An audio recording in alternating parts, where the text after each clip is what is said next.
Saber Direito desta semana é sobre processo penal. As aulas abordam a origem das prisões, a prisão temporária e preventiva, medidas cautelares e muito mais. As aulas são com o professor Marcos Guzmão.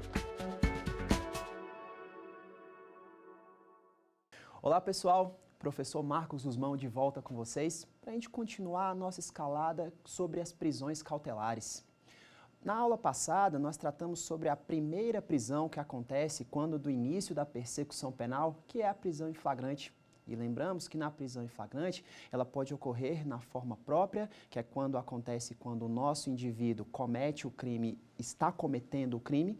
Ela acontece também quando o indivíduo acaba de cometê-lo, quando é perseguido logo depois e também quando é capturado em um momento posterior, constando com objetos que façam presumir ser ele o autor da infração penal. Veja que a partir de agora, nós vamos passar para a modalidade mais famosa de prisão, que é a prisão preventiva. A prisão preventiva, ela pode acontecer tanto no momento da investigação quanto no momento da ação penal. Em outras palavras, acontece no curso de toda a persecução penal. De acordo com o que consta lá no artigo 311 do nosso Código de Processo Penal, a prisão preventiva poderá ser decretada por representação da autoridade policial ou mesmo do Ministério Público, que lembram, lá na forma do 129, inciso 1 da Constituição Federal, é aquele que é o titular da ação penal. Então veja, antes mesmo de ser o fiscal da lei, ele é o titular da ação penal e para isso tem também o dever de zelar, em nome do princípio da cooperação entre as partes, tem também o dever de zelar pelo bom andamento do processo. Logo, poderá ele então representar pela decretação da prisão preventiva. Ao passo que, da mesma forma, a autoridade policial também poderá fazê-lo. E na forma do 311, lembrando que o artigo 311 do Código de Processo Penal foi inserido no seu texto através da Lei 12.403 de 2011. O que essa lei trouxe para nós? Nós precisamos lembrar que, quando lá consta do artigo 311 que ela poderá ser decretada por representação da autoridade policial ou mesmo do Ministério Público, vale lembrar que a partir do ano de 2011, com essa Lei 12.403, passou a ser impossível a decretação da prisão preventiva de ofício quando nós estivermos no curso das investigações. Logo, a prisão preventiva só caberá de ofício após o recebimento da denúncia, ou seja, no curso da ação penal. Por que eu falei de recebimento da denúncia? Porque o recebimento da denúncia é o ato processual que inicia, é o pontapé inicial da nossa ação penal, não é o oferecimento da denúncia. Então, o Ministério Público, titular da ação penal, ofereceu a ação penal e foi ela então recebida pelo magistrado, a partir desse momento está deflagrada a ação penal, sendo possível a partir de então a decretação da prisão preventiva de ofício. Veja que ainda nesse curso, a ideia é a seguinte: se ela é possível de ofício somente no curso da ação penal, relembro, é impossível que ela seja decretada de ofício no curso das investigações. As investigações não admitem nenhuma modalidade de prisão, somente as que são decretadas mediante a fundamentação, mediante decisão fundamentada pelo juiz. Nenhum tipo de prisão de ofício é admitida no curso das investigações. Lembrando que na nossa próxima aula falaremos sobre a prisão temporária, mas também temos a prisão preventiva como possível no curso das investigações. Essa é a letra que consta então do artigo 311 do Código de Processo Penal. Prosseguindo então no nosso trabalho e no nosso estudo, vamos debater um pouco e trocar uma ideia sobre a essência da prisão preventiva. Veja que, lembrando sempre da raiz constitucional de onde partem as prisões, nós precisamos lembrar o seguinte: o inciso 61 do artigo 5º traz para nós a seguinte redação: ninguém será preso senão em flagrante delito ou por ordem escrita e fundamentada de autoridade judiciária competente, salvo nos casos de transgressão militar ou crime propriamente militar definidos em lei. Então, a Constituição Federal, no artigo 5º, inciso 61, mostra para nós as duas modalidades de prisões possíveis que a nossa Constituição admite. Veja, Ou ela poderá ser a prisão em flagrante, que foi o objeto da nossa última aula, mas ela também poderá ser decretada por ordem escrita da autoridade judiciária. E aqui eu quero lembrar o seguinte, veja que o inciso 61 traz para nós a palavra fundamentada, decisão fundamentada. De onde nasce essa raiz? O artigo 93, inciso 9 da Constituição Federal, diz que todos os julgamentos do Poder Judiciário serão públicos e fundamentadas as suas decisões. Logo, o dever de fundamentação das decisões judiciais, partindo aí da Constituição Federal, a gente vai fazer um link com o que consta lá do artigo 315 do Código de Processo Penal, que diz que todas as decisões, a que decreta, a que revoga e a que altera a prisão preventiva deverão ser sempre fundamentadas. Isso porque vale lembrar que no processo penal impera o chamado livre convencimento motivado. Esse é o sistema que impera. O que quer dizer isso? O magistrado, ele tem liberdade, e vamos colocar essa liberdade entre aspas aí, e até de forma mitigada, o magistrado tem liberdade para pensar aquilo que o torna convicto. Mas ele sempre deve fazer isso a partir do que consta dos autos. Isso sempre deve vir à tona, isso sempre deve ser publicado ou publicizado, sempre devendo constar uma fundamentação. Então ele pode sim pensar? Pode, mas ele deve trazer isso de forma fundamentada. Logo, essa necessidade, então, constante da Constituição Federal, vem em nome de um princípio, e é o princípio moro, o princípio que está acima de todas as coisas, que é o princípio da segurança jurídica. Veja que quando a gente fala em segurança jurídica, se eu tenho uma decisão que não consta bem fundamentada, eu não posso exercer o meu direito ao contraditório, por exemplo. Eu não posso mostrar que há razões ou que não há razões, ou que são essas idôneas ou não são essas idôneas, para que possa ser decretada então a minha prisão. Dentro da ideia da hermenêutica, nós estamos a falar de normas que restringem direitos, e normas que se restringem direitos devem observar de forma muito fiel a segurança jurídica, tanto as decisões que privam a liberdade, as decisões que significam ou resultam na perda de bens e assim por diante. Voltando então na continuidade da análise da nossa prisão preventiva, o nome prisão preventiva, então, ele traz a seguinte ideia. Lógico, prisão, estamos falando sobre uma ideia de encarceramento. Acontece que a palavra preventiva, aí constante, vem de fato no sentido de prevenir. É isso que ele quer dizer. Mas o que é prevenir a prisão preventiva? A prisão preventiva quer prevenir o andamento do processo. O processo precisa ter um bom campo para tramitar. É preciso que todas as provas sejam devidamente protegidas. É preciso que a conveniência da instrução criminal esteja obedecida.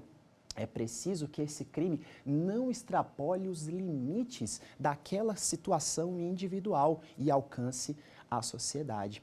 Então, dentro dessa ideia, o que eu preciso dizer é o seguinte: a prisão preventiva vem para proteger o processo. A prisão preventiva não tem a ver nada e nunca com a pessoa daquele que é segregado. A prisão preventiva tem a ver com a proteção do processo. Mas, professor, quando a gente fala de prisão preventiva, é o réu que é preso, quando a gente fala de garantia da aplicação da lei penal, é o réu que é preso, mas é claro, a gente vai esmiuçar cada um desses fundamentos daqui a pouco, mas a gente vai precisar observar o seguinte, que sempre a finalidade da prisão preventiva, ao final, ela sempre procura proteger o processo. Isso porque, dentro da ideia de ação penal, o processo serve para reunir provas, serve para que encontremos a verdade real. E a verdade real no processo penal significa aquilo ou a verdade que flui dos autos. Logo, para se chegar à verdade real com o que está nos autos, por óbvio, eu vou chegar através das provas. E as provas precisam estar devidamente protegidas, precisam estar sob o manto da prisão preventiva ou precisam estar sob o manto do processo de modo a quê? A permitir ao final do processo, primeiro, o exercício do livre convencimento motivado do juiz e segundo, garantir o resultado útil do processo. Dentro do que consta então do nosso artigo 312 do Código de Processo Penal, que é o artigo nuclear da prisão preventiva, a gente vai começar a analisar os seus requisitos e os seus fundamentos. Os requisitos da prisão preventiva vêm no 312 dizendo que para decretar a prisão preventiva, o juiz precisa observar a presença de indícios suficientes da autoria e da prova da materialidade. Vamos analisar cada um desses requisitos de forma pormenorizada.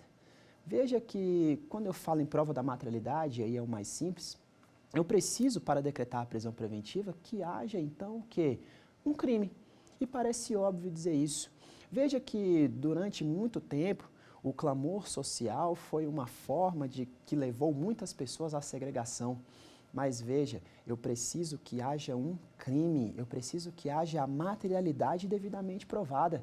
Não faz sentido nos dias de hoje, com os sistemas constitucionais que nós temos hoje e com os sistemas de mecanismos internacionais, de normas internacionais que nós temos hoje, não faz sentido decretar uma prisão sem crime. Por quê? Porque se não tem crime não haverá processo e a prisão preventiva jamais servirá para quê? Para a pessoa do acusado, ela servirá sempre para o processo. Lembram-se da aula passada? Nós falamos aqui que a prisão, a partir da Constituição de 88, passou a ser uma exceção e a liberdade a regra. Isso, inclusive, foi consolidado durante muito tempo e continua pacificado até os dias de hoje na jurisprudência do Supremo Tribunal Federal. O Supremo Tribunal Federal é muito claro em todas as vezes que tem a oportunidade de se debruçar sobre o tema, de trazer a ideia do quê?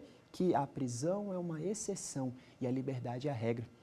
Então, dentro dessa sistemática, isso mostra para nós que a liberdade sendo regra e a prisão uma exceção, a gente precisa lembrar então do que a Constituição Federal coloca então a liberdade num patamar máximo, numa das garantias que possuem o maior ou um dos maiores valores dentro das garantias que constam da nossa Carta Magna. Então veja, para trazer isso à tona e para que isso fique mais concretizado, a gente precisa lembrar do que consta lá no nosso inciso 57 do artigo 5º da Constituição Federal. Vamos à leitura. Ninguém será considerado culpado até o trânsito em julgado de sentença penal condenatória. Veja bem, aqui está o famoso princípio da presunção de inocência ou da presunção de não culpabilidade. Esse princípio, atualmente, modernamente, tem sido bastante discutido e vem sendo discutido na jurisprudência do Supremo Tribunal Federal durante muito tempo. Isso porque, quando do julgamento, então, do HC 126.292, foi o momento mais recente em que ele foi discutido, porque lá o Supremo Tribunal Federal passou a reconhecer como possível a prisão em segunda instância ou aquela após os julgamentos de primeira instância. Vale lembrar que o marco processual que o Supremo Tribunal Federal estabeleceu nesse HC que eu acabei de citar, trata do momento em que houver o fim do julgamento dos embargos de declaração no Tribunal de Segunda Instância. Havendo o julgamento lá, está encerrada a primeira instância, a partir desse momento, então, poderá ser decretada a prisão do réu para que inicie o cumprimento da pena. Essa prisão não possui mais natureza cautelar, ela já muda o seu ritmo ou já muda o seu decreto para que, passando a ter outra natureza, já estejamos falando da execução penal propriamente dita. Então veja, o Supremo Tribunal Federal então discutiu nessa oportunidade, como eu falei, o princípio da presunção de inocência e discutiu também em outras várias oportunidades e disse exatamente isso, que a prisão é uma exceção e a liberdade é uma regra. Até o trânsito em julgado, nós não podemos ter prisão preventiva alguma com o chamado caráter antecipatório da pena. Veja bem, o caráter antecipatório da pena e também a jurisprudência do Supremo Tribunal Federal é pacificada já há muito nesse sentido. Quando a gente trata, então, da impossibilidade de que não pode haver antecipação de pena, isso quer dizer o quê? Que a prisão definitiva é guardada para o momento em que a culpa do nosso réu estiver consolidada. E ela se consolida quando? Quando acontece o trânsito em julgado da sentença penal condenatória. Muitas críticas têm sofrido, então, o nosso sistema processual penal diante da quantidade de recursos e assim por diante. Mas veja, os recursos ainda constam lá escritos. E constando lá escritos, eles poderão ser utilizados.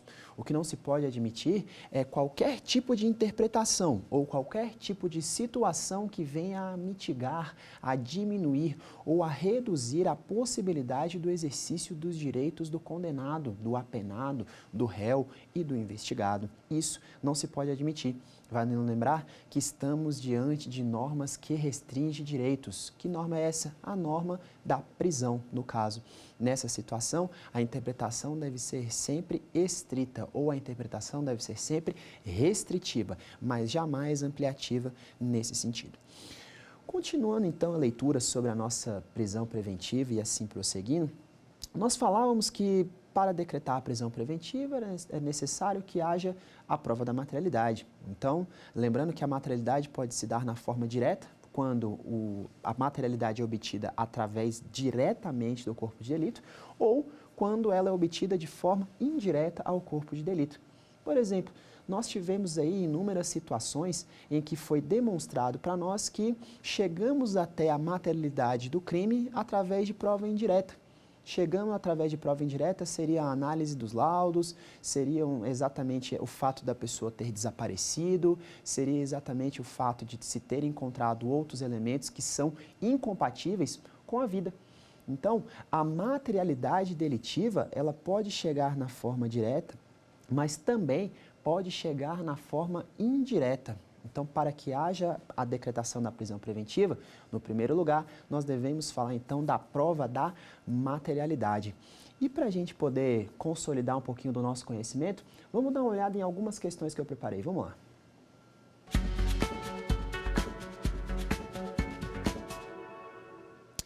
São requisitos autorizadores da prisão preventiva.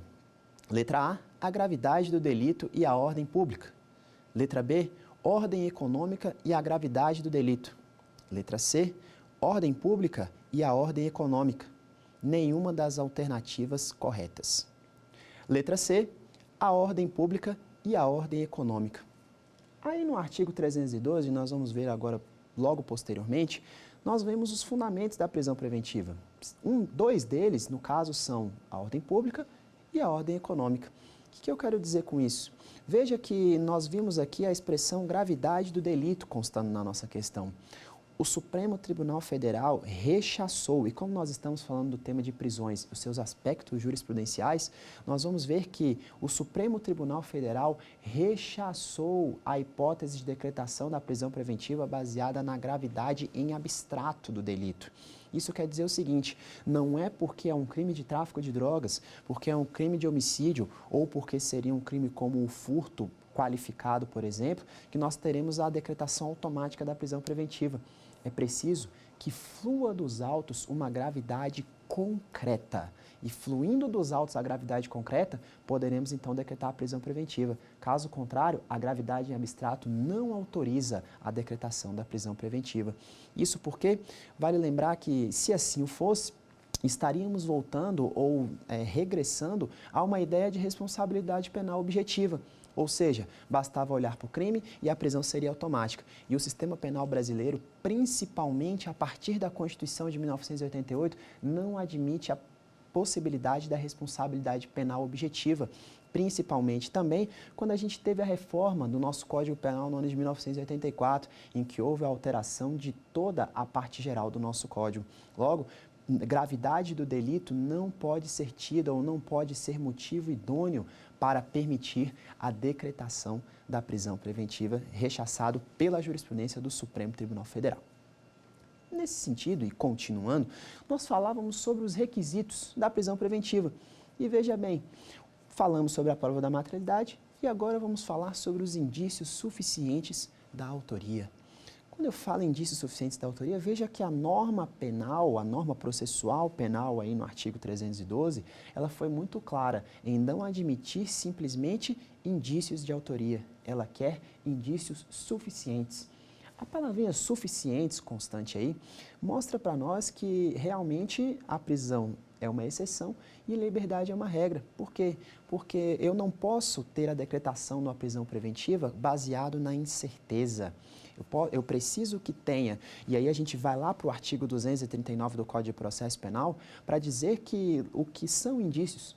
Indícios, conforme o 239, indícios são elementos ou elementos de informação ou documentos ou outras situações que permitam, através de um raciocínio indutivo, se chegar a uma conclusão. Então, veja, indício não tem sequer o patamar de prova. Ele simplesmente significa a reunião de vários indícios é que forma uma prova. Mas o indício são vários elementos juntados que permitam um determinado raciocínio. O que eu quero dizer com isso? Trazendo aqui para o campo da prisão preventiva, para os requisitos autorizadores da prisão preventiva, indícios suficientes da autoria, então, são os seguintes. Veja, eu preciso ter demonstrados elementos que me permitam raciocinar ou que me permitam concluir o quê? Que aquela pessoa foi o provável responsável pela infração penal. Por que eu usei a palavra provável responsável pela infração penal? Por conta do princípio da presunção de inocência que há pouco nós lemos. Veja, somente o trânsito em julgado é que pode dar certeza sobre a culpa do réu. A prisão preventiva, principalmente, não tem essa serventia. Então, nesse patamar, nós estamos falando de um provável autor e não do autor. Então, quando os indícios suficientes da autoria, previstos no 312 como requisitos, são colocados para que seja decretada a prisão preventiva, certo, se tivermos uma identificação sobre o nosso réu, sabemos quem é, sabemos o provável autor, então vamos decretar a prisão preventiva dele. Esses são, então, os requisitos autorizadores da prisão preventiva. No segmento do 312, a gente verifica a presença também de fundamentos para a decretação da prisão preventiva. O primeiro deles é a garantia da ordem econômica. E não vou mentir para vocês, a garantia da ordem econômica é um dos requisitos mais difíceis de haver consolidação sobre o seu significado ou sobre o seu alcance. Inúmeras vezes, a jurisprudência do Supremo Tribunal Federal já se debruçou sobre o tema e conseguiu definir o que não pode ser visto como garantia da ordem pública. Agora, o que pode ser visto como garantia da ordem pública, existe uma dificuldade muito grande em se encontrar julgados que possam demonstrar isso para nós. Mas veja bem, o Supremo já disse algumas vezes, por exemplo, que o clamor social não se presta como motivação idônea para se decretar a prisão preventiva pela garantia da ordem pública. Ou seja, aquele alvoroço que geralmente é causado pelo crime, e o que é normal, não estou falando do desequilíbrio social próprio do crime, eu estou falando sobre a situação relativa à garantia da ordem pública e o alvoroço que se causa no meio social. O alvoroço causado, então, no meio social não pode ser motivo para decretar a prisão preventiva, o clamor social. Eu não posso ter a sociedade lá lutando, brigando. E vamos lembrar, quando a gente fala de clamor social, vamos lembrar de um dos maiores exemplos já vistos no mundo até hoje, o exemplo de Jesus Cristo. Veja bem, quando tiveram a oportunidade, no momento do julgamento, o clamor social disse o quê? Crucificam.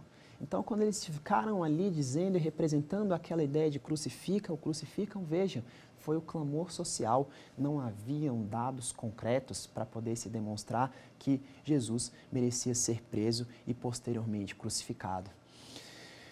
Prosseguindo, dentro ainda da garantia da ordem pública, o Supremo Tribunal Federal também já disse que a gravidade em abstrato do delito não se presta para termos, como consolidado o requisito, a fundamento, da ordem pública. Dentro dessa ideia, então, prosseguindo, garantia da ordem pública também não pode se dar pela gravidade em abstrato do delito. Nesse sentido, também seguiu a jurisprudência do Supremo Tribunal Federal dizendo para nós o seguinte: a garantia da credibilidade das instituições também não pode ser motivo para garantir a ordem pública através da prisão preventiva. As instituições públicas, elas devem guardar a sua credibilidade e devem cuidar da sua credibilidade por conta própria. E nesse sentido, então, não é a credibilidade, ou seja, o réu ou o acusado não pagará com a sua liberdade eventuais faltas de credibilidade, então, dessas instituições. Também vimos na jurisprudência do Supremo Tribunal Federal que situações relativas a qualquer situação que não seja concreta não pode servir para preencher o sistema da garantia da ordem pública, o fundamento da ordem pública. Mas, afinal, para que serve ou o que é garantir a ordem pública? Alguns autores tentam objetivar esse tema, dizendo que é necessário que o processo tenha um bom campo para tramitar. E é essa a corrente à qual nós vamos nos filiar. Veja que o processo precisa ter um bom caminhado, ele não pode ser atrapalhado por nenhuma situação, fora a situação específica quanto à fuga do réu e eventuais conveniências da instrução criminal. Mas o processo ele não pode sofrer nenhum tipo de pausa, nenhum tipo de atrapalho, não pode ter nenhum quebra-mola no caminho do processo. Ele deve começar e deve terminar com uma fluência 100% correta. Veja que até o nosso próprio sistema processual penal traz nulidades para quando o nosso processo tem algum equívoco. Agora, sob o ponto de vista da cautelaridade processual penal, garantir a ordem pública, então, quer dizer o quê? Que o processo tenha um bom campo para tramitar, que ele tenha, então, chances reais de se chegar a tão sonhada e tão buscada verdade real dentro do processo. Ele precisa estar livre para encontrar esse momento. Então, a ideia mais objetiva possível que há quanto à questão da ordem pública é exatamente essa. E mais um detalhe, veja que a jurisprudência também do Supremo Tribunal Federal já consolidou mais um ponto que não pode ser a motivação para decretar a prisão por garantia da ordem pública.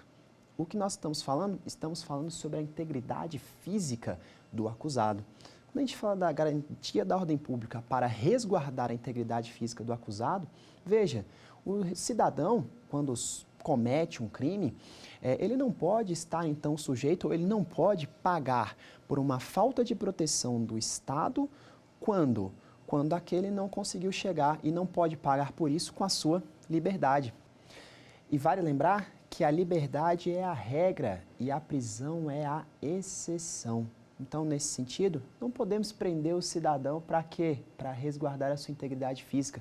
Esse é um dever do Estado e o Estado deve cuidar disso das meios disponíveis e não usar a liberdade do réu para admitir uma falha sua ou para cobrir uma falha que é sua.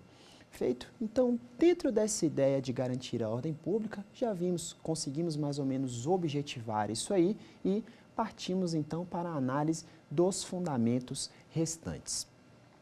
Quando eu falo em garantir a ordem econômica, esse fundamento está ligado especificamente a situações bem voltadas para crimes que tenham cunho financeiro, algum cunho eventualmente até mesmo patrimonial. Então veja, a Lei 7492 trata lá dos crimes contra o sistema financeiro. Nós temos lá desvio de recursos de instituição financeira, nós temos a chamada gestão fraudulenta de instituição financeira. Tudo isso serve para quê?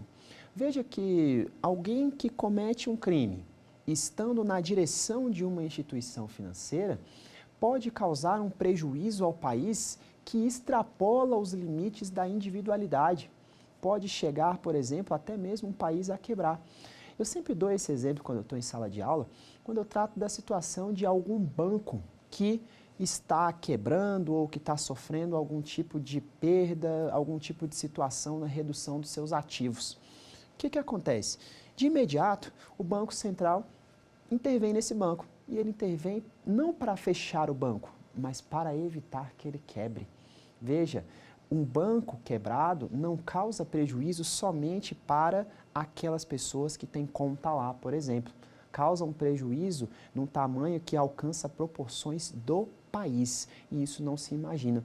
Então veja, quando eu falo de garantir a ordem econômica, eu preciso garantir que as ações ou as atitudes daquele que vai ser segregado cautelarmente sob o prisma da prisão preventiva não sejam mais cometidas e evitem que nós tenhamos alguns prejuízos que, como eu falei, extrapolam o limite da individualidade, deixa de ser interpartes e passa a ter efeitos erga omnes. Seguindo então na ideia da análise dos fundamentos da prisão preventiva, a gente passa para a garantia da aplicação da lei penal. Veja que garantir a aplicação da lei penal não quer dizer nada mais do que evitar que o réu fuja, ou, em outras palavras, garantir o resultado útil do processo. Então, veja, quando a gente tem a decretação da prisão preventiva para garantir a aplicação da lei penal, nós precisamos o quê? Que o réu, ao final do processo, esteja no distrito da culpa. E esteja no distrito da culpa para quê? Para garantir que haverá resultado útil ao processo, para que nós possamos executar a pena. Então, veja, essa é a finalidade de garantir a aplicação da lei penal, como o nome dela é até autoexplicativo para contar isso para nós.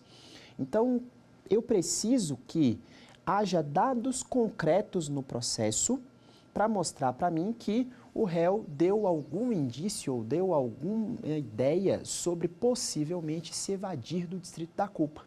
Nesse sentido, decretar-se-á a prisão preventiva dele. Para quê? Para que ele esteja aqui, no distrito da culpa, quando for aplicada a sua pena.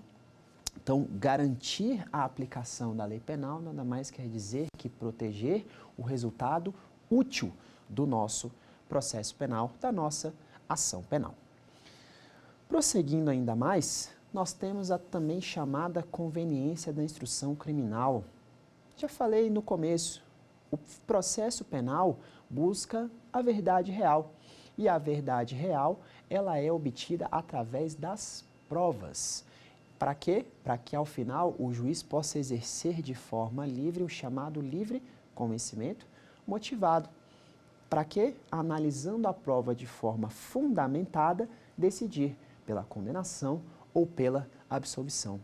Nesse ponto aqui é onde a gente fala, é onde a gente vê a prisão preventiva mostrando para nós no momento em que ela é decretada, quando houver qualquer tipo, por exemplo, de ameaça às testemunhas.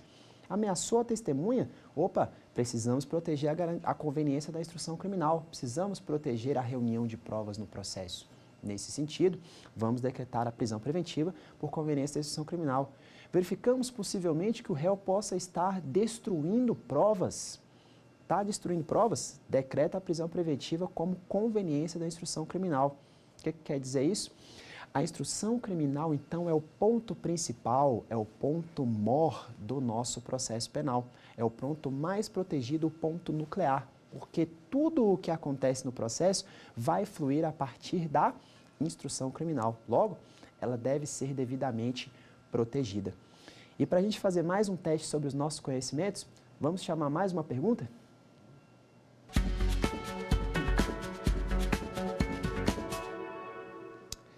Assinale a alternativa correta. A prisão preventiva poderá ser decretada apenas na fase inquisitorial. Letra B. A prisão preventiva poderá ser decretada em qualquer fase da investigação policial ou do processo penal. Letra C. A prisão preventiva não poderá ser decretada de ofício pelo juiz. Letra D. Nenhuma das alternativas está correta. Vamos verificar qual a resposta certa? A prisão preventiva poderá ser decretada em qualquer fase da investigação policial ou do processo penal. Exatamente isso. A prisão preventiva tem campo em qualquer momento da chamada persecução penal. Lembram? A única coisa que a gente precisa lembrar aqui é o seguinte: a prisão preventiva não poderá ser decretada de ofício no curso das investigações, mas poderá ser decretada de ofício no curso da ação penal ou poderá ser decretada mediante requerimento apenas na fase da investigação ou também a requerimento na fase da ação penal. O que isso quer dizer? A prisão preventiva pode ser decretada a qualquer momento da persecução penal, só não pode ser de ofício no curso das investigações. Prosseguindo então, falávamos sobre a conveniência da instrução criminal, falávamos sobre a proteção que a instrução criminal merece. Falado isso, a gente precisa dizer o seguinte: em momento algum eu disse aqui que a prisão preventiva é voltada para o réu, é voltada para o condenado, ela é voltada sempre para o processo.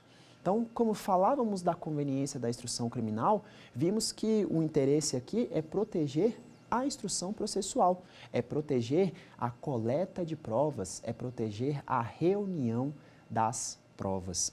Nesse sentido, também falamos do mesmo jeito quando falamos da aplicação da lei penal. de garantir a aplicação da lei penal.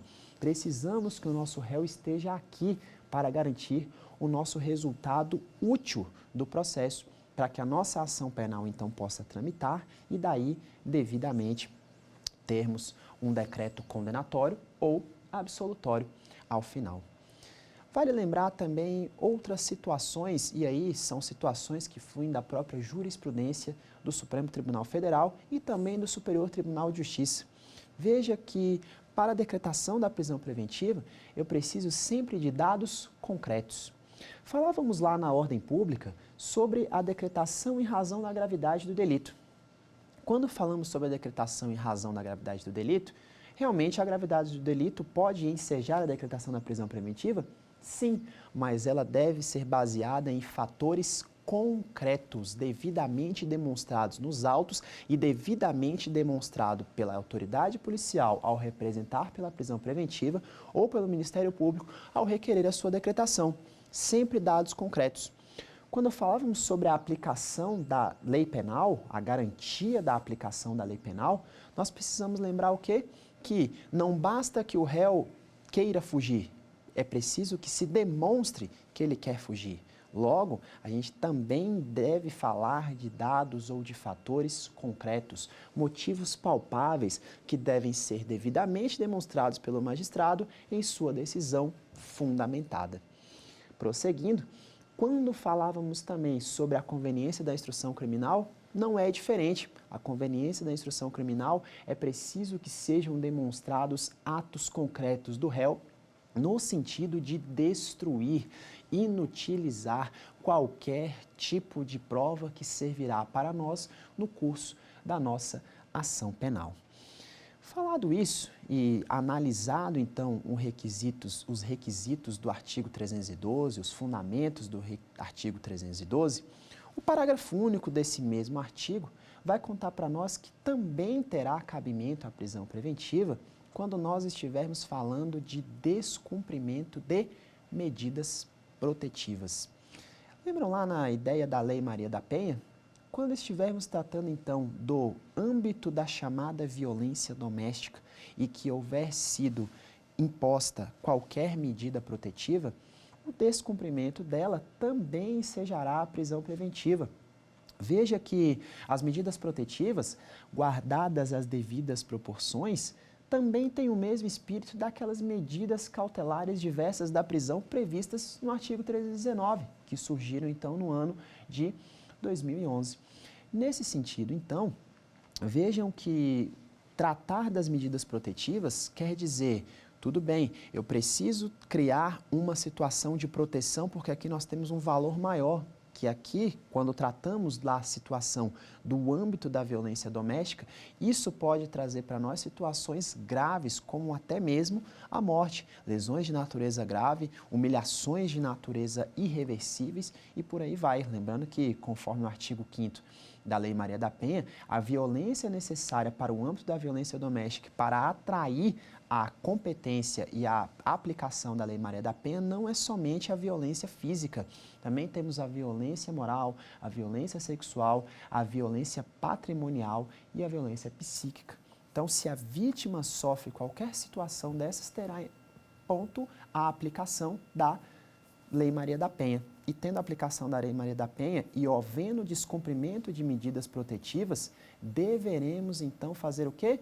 Decretar a prisão preventiva, com vistas a ser um aspecto de proteção ainda maior, já que não foram elas suficientes, considerando ter o réu transgredido as normas próprias dessa situação. Prosseguindo ainda, falamos sobre requisitos, falamos sobre fundamentos, mas a prisão preventiva ela não pode ser admitida em qualquer momento e sob qualquer situação. Veja bem, quando falamos da prisão preventiva, conforme diz então o artigo 313 do Código de Processo Penal, o artigo 313 conta para nós que a prisão preventiva só terá cabimento quando estivermos falando de crimes dolosos, cuja pena máxima seja superior a 4 anos. Vamos analisar esses dois pontos. Primeira coisa, o 313, inciso 1, vai contar para nós que a prisão preventiva não será cabível em crimes culposos. independente da quantidade de pena. Veja que, por outro lado, também diz aí o artigo 313 que a pena máxima deve ser superior a 4 anos. Logo, para qualquer crime que seja doloso e que haja pena igual ou inferior a 4 anos, não terá campo ou não será admitida a prisão preventiva. Isso tem um reflexo muito importante quanto ao final do processo. Isso porque vale lembrar que penas de até 4 anos recebem pelo menos um regime aberto, um regime semiaberto. Nesse sentido, não faz nenhuma noção ou não faz nenhum sentido se decretar a prisão preventiva, que tem um caráter fechado, um caráter segregado, em um crime que, ao final, sequer resultará num regime fechado. Veja que, então, a lei penal, sob o aspecto do artigo 313, traz essa leitura para nós. Veja que não é simplesmente a letra fria da lei. Eu costumo falar para os meus alunos o seguinte: vamos aprender a ler? O código está na nossa mão, a lei está na nossa mão. E estando na nossa mão, vamos aprender a extrair dela aquilo que não está ali dito, mas que faz parte da lógica, que faz parte da interpretação daquilo que nós estamos analisando. Então, o artigo 313 diz duas coisas importantes para nós. Primeiro, não caberá prisão preventiva quando estivermos tratando de crimes culposos. E também não será cabível para crimes que tenham pena máxima igual ou inferior a 4 anos. Prosseguindo aí no que consta do nosso artigo 313, o inciso 2 dele vai dizer que também caberá prisão preventiva quando houver o trânsito em julgado de uma condenação. E aqui nós estamos falando da ressalva também do artigo 64 do Código Penal. Vamos traduzir isso aqui. Veja que quando estamos tratando então da chamada reincidência, e é isso que o inciso 2 do 313 quer trazer para nós, a reincidência também ensejará a decretação da prisão preventiva. Ela será cabível, será admitida a prisão preventiva quando, no curso de uma ação penal, o réu receber uma condenação definitiva em outra ação penal. Então, a partir de agora, ele é considerado um reincidente e a reincidência também enseja ou também admite a decretação da prisão preventiva. Também, então, nesse sentido, o 313, inciso 2, fez uma ressalva quanto ao que consta do artigo 64. E o que consta do artigo 64? O Instituto da Reabilitação. Então, haverá a possibilidade de se decretar a prisão preventiva em razão da reincidência, exceto quando o réu estiver reabilitado. E quando ele estará reabilitado? 5 anos após o cumprimento ou a extinção da pena imposta. Feito isso, a gente analisa também o inciso 3 do artigo 313. E o inciso 3 do artigo 313 vai contar para nós que também caberá a prisão preventiva quando estivermos falando do descumprimento das medidas protetivas. Isso nós tratamos agora há pouco. No âmbito da violência doméstica, tendo sido aplicada qualquer medida de natureza preventiva, também terá espaço, também será admitida a prisão preventiva. E aqui eu vou puxar um ponto também que é recente.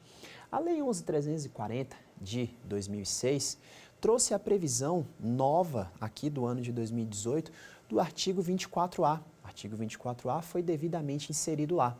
E no artigo 24A, o que é que nós podemos verificar?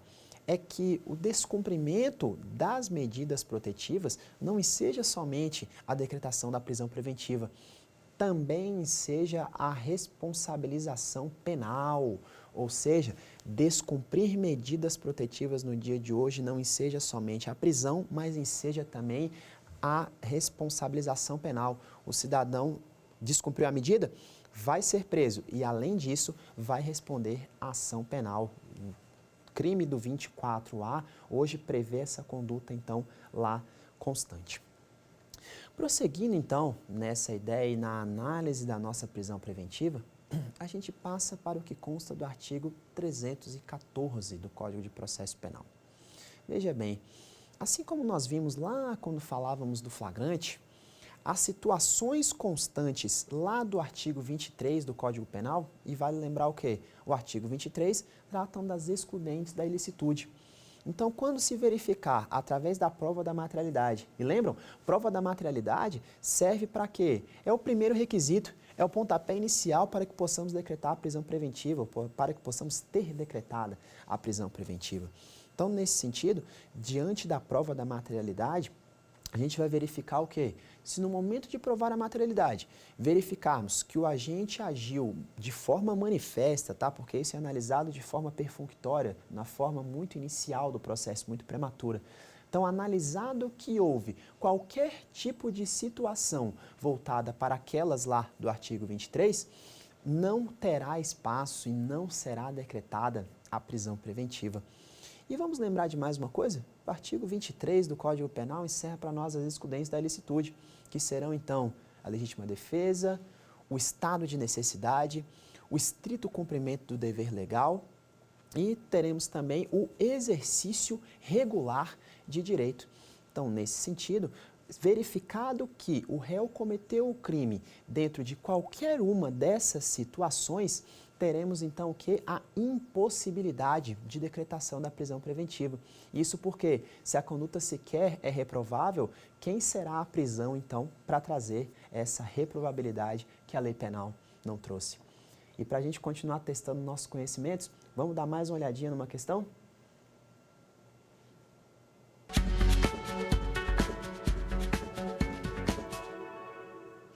De acordo com o Código de Processo Penal, é vedada a decretação da prisão preventiva se a autoridade judiciária constatar que o agente, letra A, não se encontrava em nenhuma das hipóteses legais que justificam a lavratura do auto de prisão em flagrante.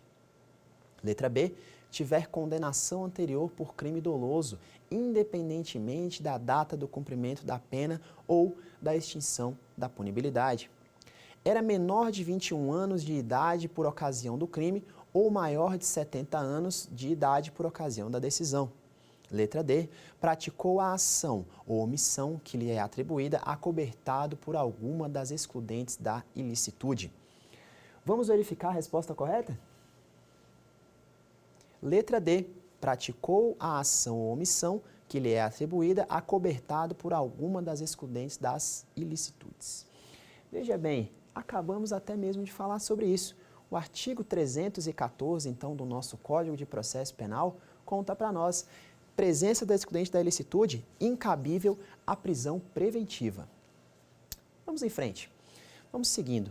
Veja que um detalhe importante agora, e aí eu vou trazer um raciocínio que é próprio lá do direito dos contratos, para cá para o processo penal, isso mesmo. Sim, realmente, desculpem os que acham o contrário, mas o processo penal e o direito penal são muito melhores que essas matérias. Mas veja bem, a gente deve trazer aqui a ideia do seguinte raciocínio, para didaticamente facilitar o nosso estudo. Quando eu falo dos direitos dos contratos, eu falo da ideia de que um contrato, ele deve tramitar ou ele deve acontecer sempre de forma equilibrada. O que quer dizer isso? É que a qualquer momento no curso do contrato, na vigência desse contrato, ele pode ser avaliado, ele pode ser reavaliado, suas cláusulas podem ser mudadas, tudo isso para quê? Para que se permita um equilíbrio entre as partes, para que nenhuma das partes saia em vantagem sobre a outra, para que seja garantido para as partes a paridade de armas. O que isso tem a ver com o processo penal, professor? Mas tem tudo.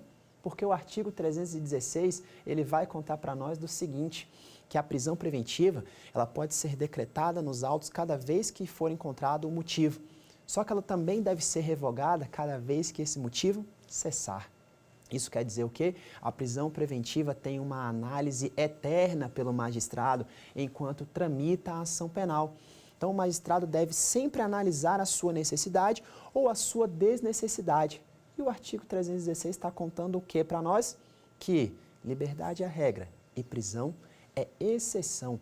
Presunção de não culpabilidade ou presunção de inocência deve prevalecer. Só não pode haver prisão preventiva com o caráter antecipatório da pena. É isso que o 316 está dizendo. Não é nada mais do que isso. Então veja, a qualquer momento nos autos pode surgir a necessidade de se decretar a prisão preventiva. Então, o réu que se encontrava solto passará a estar preso. Por quê? Porque surgiu um dos motivos, surgiram os requisitos e surgiram um dos fundamentos da prisão preventiva. Logo, poderá ter a sua prisão decretada de imediato. Acontece o contrário, o nosso réu estava preso. Bom, os motivos que fizeram a prisão acontecer cessaram. Logo, se o fim é proteger o processo e o réu não pode sofrer qualquer penalidade na sua liberdade sem motivação antes do trânsito em julgado, vamos soltá-lo. Então, a prisão preventiva passa sempre por uma análise o tempo inteiro da autoridade judiciária e somente da autoridade judiciária, mas sempre olhando para quê? Sempre olhando para a proteção do processo. Ainda nesse patamar e ainda nessa regra, a gente volta então um pouquinho para exemplificar, como por exemplo, estamos tratando lá do fundamento da garantia da aplicação da lei penal. Quando eu preciso garantir a aplicação da lei penal, eu preciso guardar o resultado útil do meu processo. Guardar o resultado útil quer dizer, o réu deve estar aqui quando eu tiver pena para executar. Então vamos ver, o réu deu algum indício concreto de que poderia fugir. Faremos o que com ele? Decretaremos a prisão preventiva. Mas o réu veio aos autos e trouxe um endereço fixo, trouxe comprovação de vínculos com o distrito da culpa, vínculos sólidos, certo? Se ele trouxe essa comprovação, faremos o quê? Ficará demonstrado que houve a cessação do motivo que autorizou a prisão preventiva. Resultado quanto a isso? Deveremos colocar o réu na rua, em liberdade. Somente o trânsito em julgado é que pode prendê-lo definitivamente. Somente o trânsito em julgado é que pode trazer a chamada pena. Ela só pode ser cumprida após o trânsito em julgado da nossa pena através dos atos finais aí que não caberão mais, onde não caberão mais recursos e não haverá mais nada a se fazer. Veja que no ano de 2011 ainda, eu falava no início sobre a Lei 12.403 e ela promoveu uma alteração muito substancial no que tange às medidas cautelares, no que tange às prisões. Tudo isso para dizer o seguinte, é que além de se consolidar novamente a regra constante de que a liberdade é a regra, a prisão é a exceção, a Lei 12.403 de 2011 trouxe previsões como, por exemplo, as medidas cautelares diversas da prisão. Então, a mesma raiz de análise que o juiz faz em razão das medidas cautelares diversas da prisão, ele também o fará em razão do quê? O fará em razão da própria prisão preventiva. Veja que, então, a partir de 2011, o legislador penal brasileiro, o legislador processual penal brasileiro, obteve ou estabeleceu graus para o nosso réu ser segregado cautelarmente. Isso quer dizer o quê? Que primeira análise que o juiz fará será suficiente à liberdade, ou seja, em liberdade o réu poderá causar algum prejuízo para o processo, se não, ele permanecerá livre. Se o réu causará algum tipo de prejuízo ao processo, mas uma medida mais branda, uma medida diversa da prisão poderá resolver esse problema, então decretaremos uma das medidas 319. Agora, se realmente só a prisão for necessária para isso, aí sim decretaremos a prisão. Então, é nesses graus, é nesse patamar que o nosso juiz vai realizando o quê? A análise desses graus para ver a necessidade ou a desnecessidade da prisão preventiva. Ainda prosseguindo e falando e tratando mais sobre a situação da nossa prisão preventiva, vale acrescentar aqui que a jurisprudência do Supremo Tribunal Federal tem sido, até mesmo em razão de alguns climas e algumas situações que o Brasil tem vivido, muitas dessas jurisprudências que nós tratamos aqui têm sido diariamente e novamente discutidas e até sofridas algumas alterações. Mas a essência que vem da Constituição Federal não poderá, então, ser acabada, não poderá ser esquecida, porque é a partir dela que nós analisaremos toda a situação de segregação cautelar, que, lembrando, tem finalidade de proteger o processo e jamais pode se ligar à proteção ou qualquer ligação relacionada ao indivíduo. Então, para que nós possamos concluir aqui a nossa aula de hoje, a gente vai relembrar o que vimos na aula de hoje. Veja bem, iniciamos vendo a prisão preventiva sobre o seu aspecto constitucional. Diz lá, o 61 do artigo 5º da Constituição, que poderá haver prisão preventiva, a decretada por decisão fundamentada da autoridade judiciária, mas também a prisão em flagrante. E prosseguimos analisando que a prisão preventiva, então, pode ser decretada de ofício no curso da ação penal apenas e a requerimento do Ministério Público no curso das investigações, sendo que também a requerimento poderá ser decretada no curso da ação penal, das investigações, apenas a requerimento e jamais de ofício. Vimos também que a prisão preventiva tem requisitos, que são os indícios suficientes da autoria e a prova da materialidade, e vimos que tem fundamentos a garantia da ordem pública e da ordem econômica, a conveniência da instrução criminal e a garantia da aplicação da lei penal. Prosseguindo, verificamos também o seu cabimento em situações de violência doméstica. Ao final, vimos que ela não pode ser admitida quando estivermos diante de uma situação que mostra uma excludente da ilicitude. E ao final, para nós podermos encerrar, veja que tratamos então da possibilidade da prisão preventiva ser decretada e novamente decretada e ser revogada em qualquer momento do processo, caso cessem os motivos lá constantes ou os motivos que a autorizaram. E o mais importante para lembrar dessa aula, liberdade é a regra e a prisão é a exceção. Muito obrigado, um abraço e até a próxima aula.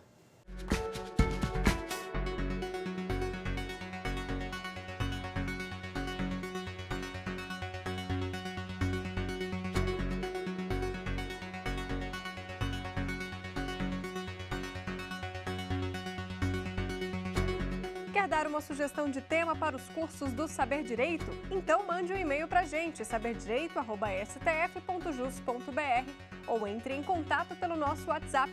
O número é esse que aparece na sua tela. Você também pode estudar pela internet. É só acessar tvjustiça.jus.br ou rever as aulas no nosso canal do YouTube, TV Justiça Oficial.